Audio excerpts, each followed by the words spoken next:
Pete Hegseth and Mark Kelly, here's what they're not telling you. I've read the censure that Pete Hegseth has issued to Mark Kelly, and guess what? There is no legal basis in law to do what it's threatening to do. Hey, I'm Cody Harnish, UCMJ attorney. I'm a former JAG, and now I only practice military law. Pete Hegseth has issued a censure to Senator Mark Kelly for this video. You can refuse illegal orders.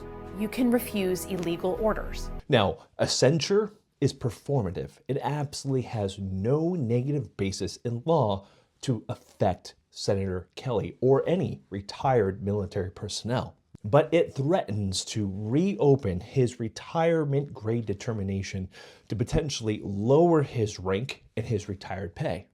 And that has no basis in the law.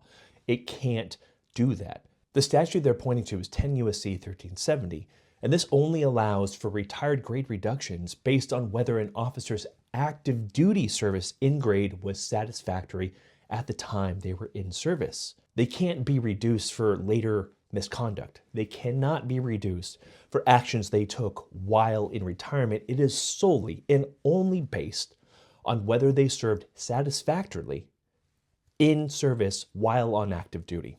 Under the statute, a grade determination is final, and there are only a few exceptions that allow for a grade determination to be reopened.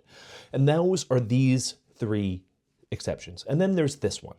And what that's talking about is if the promotion points were not appropriate or not correct, or schools or other situations didn't add up or shouldn't have been there.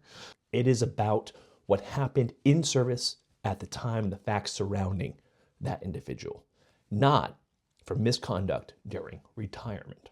Now, I think both Mark Kelly and Pete Hegseth know this, but here's the concern. If they're threatening to do this when there's no basis in the law, what's to stop them from actually doing it?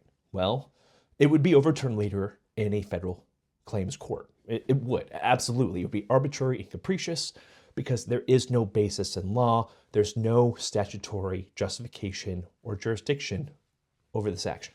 Like, share, comment, and follow for more information on military law. And in the meantime, I'm going to be right here defending America's defenders.